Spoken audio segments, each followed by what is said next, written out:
S'il y a bien un acteur dans l'histoire du rachat de la Fox par Disney qui se sera fait, pardon, euh, comment je pourrais dire ça sans être grossier, Hmm. qui se sera fait enculer, on va dire ça comme ça, c'est Channing Tatum. Channing Tatum, vous le savez, c'est un acteur qui, depuis des années, de peut-être presque 10 ans, je sais plus trop, devait jouer Gambit dans un film du même nom. Euh, D'ailleurs, le tournage devait commencer en mars 2018, etc. Enfin voilà, le tournage a été reporté sur reporté sur reporté sur reporté sur reporté. Et au final, le film a été annoncé comme étant annulé en 2020. Donc il y a maintenant 4 ans, plus ou moins. Et Channing Tatum, c'est un acteur qui a été dégoûté par ça, qui a été dégoûté, qui a été traumatisé même, puisqu'il n'arrive plus à regarder des films de super-héros à cause du fait que son film n'est jamais sorti. Il a supplié Marvel. Dès que la Fox a été rachetée, il a appelé Marvel en disant hey, on peut pas faire un truc pour ramener Gambit, etc. Bref, clairement, c'est un acteur qui, ça se voit, est attaché au personnage de Gambit, mais qui a jamais eu l'occasion de l'avoir pour lui en fait. Il a jamais eu l'occasion.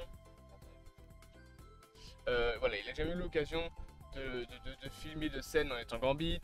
Il a jamais eu l'occasion d'être Gambit sur grand ou petit écran d'ailleurs. Concrètement, voilà, c'est un acteur. Et jusque-là, concrètement, c'est juste fait niquer. Voilà, il n'avait jamais pu jouer le rôle et il n'aurait probablement plus jamais joué jusqu'à cette année, puisque on a vu Channing Tatum arriver en tant que Gambit dans Deadpool et Wolverine. Alors son rôle est assez spécial, il a un rôle très intéressant dans le sens où il représente plusieurs choses à travers l'univers Marvel. Déjà, il représente son film avorté Gambit, raison pour laquelle dans le film on te dit que il ne sait même pas s'il n'est pas par exemple né dans le Void. Il pense qu'il est carrément né dans le Void, qu'il n'a jamais eu d'univers à lui. D'ailleurs, Channing Tatum a confirmé qu'à la fin du film, Gambit était toujours présent dans le Void. Donc ça prouve bien que lui n'a pas d'univers. Et du coup, alors, ok, peut-être Blade, peut-être Elektra, on pouvait les ramener, peut-être Daphne King, enfin Daphne King maintenant elle est avec Wolverine, tu vas me dire, mais voilà, autant il y en a certains qu'on pouvait ramener, autant Channing Tatum, en tant que Gambit, on n'a pas l'impression de pouvoir le ramener. D'ailleurs, le film, en le laissant dans le Void, semble nous dire, bon bah Gambit, au bout d'un moment ça suffit. Mais l'acteur continue. L'acteur dit qu'il a des conversations avec Kevin Feige, l'acteur dit qu'il pourrait tuer des chats pour avoir son film. Je suis pas sûr que ce soit un argument vraiment pour demander à Kevin Feige de te faire ton film, mais bon, écoute, si t'es désespéré à ce point-là, autant y aller à fond. Donc voilà, l'acteur Channing Tatum, clairement, veut son film Gambit, il le veut depuis des années. On est en fait un petit peu sur le même genre de projet que pour Black Adam. Je sais pas si vous vous souvenez un petit peu, Black Adam, c'est un film qui devait arriver il y a 10 ans. Dwayne Johnson, il voulait jouer le personnage à l'époque où il avait encore des cheveux. Aujourd'hui, il a plus de cheveux. C'était il y a 10 ans qu'il voulait faire son film. Et il a dû attendre des années de reports, d'annulation, de charcutage, etc. Pour pouvoir produire son film Black Adam. Et au final, c'était une merde. C'était un film très moyen, on va dire. Gambit, c'est pareil. On est sur le même genre de cas de figure. C'est un mec qui veut son film depuis des années, depuis des lustres, et il ne l'a jamais eu, et il continue à vouloir faire son film. Alors, faire un film Gambit, c'est très bien, ok, mais il y a plusieurs petits problèmes. Déjà, premièrement, faire un film de Gambit, ok, dans quel univers? Je veux dire, le Gambit de Channing Tatum, il vient pas de la Terre 616, il vient pas du MCU, il vient pas de l'univers de la Fox. Le Gambit de l'univers de la Fox, il ressemble pas à ça, c'est même pas le même acteur. Voilà, d'où vient ce Gambit? Où va s'inscrire son film si jamais on le fait? Dans le MCU? On en reviendra à ça après. Donc, il y a déjà un problème en termes d'univers. Où va se placer ce film Gambit?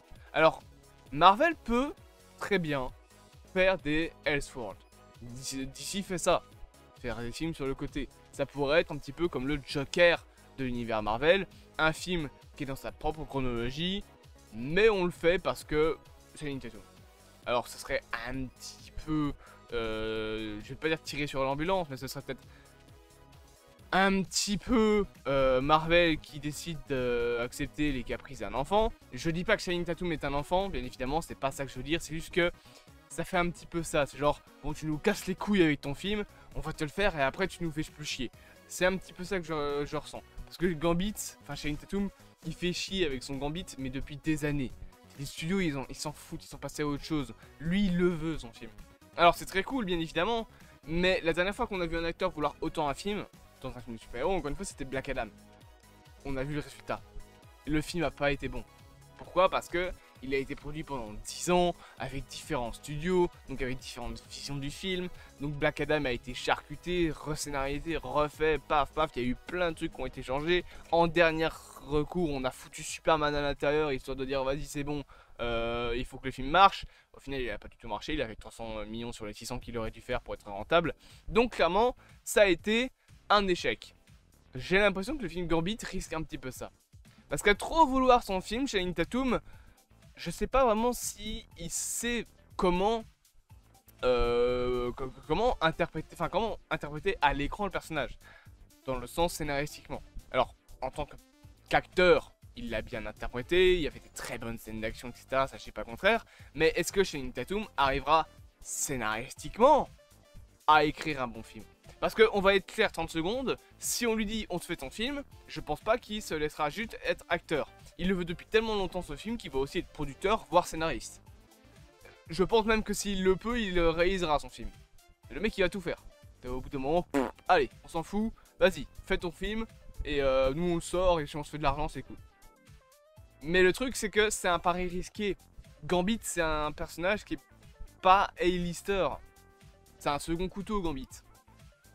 A-lister, c'est genre les grands super-héros, et les B-listers, ce sont les plus jeunes super-héros, enfin, genre ceux qui sont moins importants dans les comics et dans les films. Pour l'anecdote, de base, Deadpool est un B-lister. Voilà. Gambit, clairement, c'est pas le X-Men le plus connu de l'univers. Il n'est pas en termes de reconnaissance au niveau de Wolverine, au niveau de Charles Xavier, au niveau même aujourd'hui de Deadpool ou encore de Magneto. Gambit pour le grand public, c'est Channing Tatum. Il n'y a pas eu d'autres Gambit. Le grand public, pour la plupart du temps, n'ont pas vu X-Men 97, donc n'ont pas vu le Rémi Lobo de la série. On n'a pas eu, ils n'ont pas vu pour la plupart du temps toutes les séries X-Men qui sont sorties depuis les années 90, notamment la série X-Men des années 90, justement, avec le fameux Gambit, qui est techniquement le même que dans X-Men 97, mais vous voyez ce que je veux en dire, ce que je veux dire. Ce Gambit, ce personnage de Gambit, les gens ne le connaissent pas. Sur grand écran, on l'a vu 2 fois seulement. On l'a vu dans X-Men Origins Wolverine, et personne ne s'en souvient. Et on l'a vu une deuxième fois dans Deadpool et Wolverine. Alors, dans Deadpool et Wolverine, clairement, il a pas fait mouche. Enfin, il a fait mouche. C'est quoi l'expression d'ailleurs? Non, c'est il a fait mouche, je crois. Enfin, bref. En gros, il a surpris. Il est clairement pas passé inaperçu. C'est ça que je veux dire. Les gens ont aimé ce Gambit. Maintenant, est-ce qu'ils vont l'aimer au point d'en vouloir un film? Je sais pas. Et surtout, et c'est ça, moi personnellement, le problème, honnêtement, si Marvel fait comme DC et fait des films Elseworld, un peu plus sur le côté ou quoi, ou même fait un special, genre un film special de 1 heure sur Gambit avec Channing Tatum, je suis d'accord pour. Franchement, un special dérivé de Deadpool et Wolverine sur l'épopée de Gambit pour revenir dans un univers, ça pourrait être très cool. Un truc comme ça en tout cas. Mais un film entier sur Gambit, moi j'ai un problème personnellement avec ça. Bah, c'est l'acteur en lui-même. Alors, je dis pas que Channing Tatum est un mauvais Gambit. Franchement, il était très cool. Mais sérieusement, il a 40 ans. 44, je crois. T'es trop vieux, frère. Vraiment, tu es beaucoup trop vieux. Parce que aujourd'hui, à l'heure actuelle, Marvel veut faire de X-Men. On le sait, ils veulent avoir Wolverine, etc. Jamais de la vie, ils vont prendre un acteur de 40 ans pour jouer un nouveau Gambit. Ils vont prendre un jeune. Paraît logique. Je veux dire, 30 secondes, hein, qu'on se rappelle. Gambit, il est en couple avec Rogue. Rogue, elle a moins de 30 ans. Elle a entre 21 et 30. Moi, ça dépend des univers, etc. Mais dans X-Men 97, c'est ça. Elle a moins de 30 ans. Je me base là-dessus. Elle est jeune. C'est important. Ils vont prendre quelqu'un de jeune pour jouer Rogue. Ça paraît logique. Rogue, c'est quelqu'un de de jeune. C'est une jeune femme, Rogue. Donc il faut une actrice qui est entre 21 à 30 ans. Pas Jenna Ortega, par pitié, arrêtez de foutre Jenna Ortega partout dans l'univers Marvel, ça suffit. Mais cette actrice, moi j'avais vu un concept art avec Ella Purnell. En vrai, ça passe. L'actrice en plus a 27 ans, elle est assez jeune. Voilà. Franchement, c'était cool Ella Purnell en concept art. Maintenant, est-ce qu'ils vont vraiment la prendre? Je sais pas. Techniquement, elle a même une voix qui est proche de la voix dans X-Men 97. Je veux dire, elle a une voix très... un peu cassée comme ça. Je saurais pas comment dire, mais de toute façon, vous le savez, Ella Purnell, c'est ce qui fait Jinx en VO. Jinx, niveau voix VO, elle a la voix un peu pétée comme Rogue dans X-Men 97. Elles ont plus ou moins la même voix, donc en vrai, ça pourrait clairement passer crème. Mais imaginons 30 secondes que Ella Purnell joue Rogue. C'est qu'une hypothèse, ça n'arrivera pas, mais prenons ça comme exemple. Tu me prends un Gambit qui a plus de 14 ans de plus. 10 ans avant, ça s'appelle de la pédophilie. 10 ans avant, Rogue, elle a 17 ans. Alors, ok, je veux bien que dans X-Men 97, t'as Magneto qui a genre 60 piges, qui a une relation avec Rogue. C'était déjà bizarre dans X-Men 97, ça sera encore plus en live action avec Gambit. Parce que tu sais, genre, Magneto, il y a une histoire de... C'est un vieux mutant, etc. qui est quasiment... Enfin, il n'est pas immortel, mais voilà, il y a une connerie avec sa vieillesse, il me semble, à Magneto. Rogue, pareil, donc voilà, il y a 2-3 trucs comme ça. Je me demande si Rogue, elle n'est pas immortelle. Je sais plus. De toute façon, des personnages qui sont immortels dans les comics, il n'y en a pas. Mais bref, clairement, si on a un Gambit en live action, ça sera pas Channing Tatum. Ce sera un autre acteur. Ils vont prendre quelqu'un de jeune. Ça paraît logique. Si on a les X-Men, ce sont les nouveaux X-Men qu'on veut. De nouveaux personnages. Pas juste les anciens acteurs qui reviennent. Déjà, les anciens acteurs, ils commencent tous à avoir 50, 60, 70 ans. Au bout d'un moment, vous allez tous crever avant que la saga des mutants se finisse. Je suis pas contre le fait de reprendre des vieux acteurs, mais il faut prendre des acteurs qui ont du sang neuf. Par exemple, j'adore Patrick Stewart en Charles Xavier, je ne veux pas de retour dans le MCU en tant que Patrick Stewart. Parce qu'il est trop vieux. Le mec il a 80, 90 ans, je sais plus trop.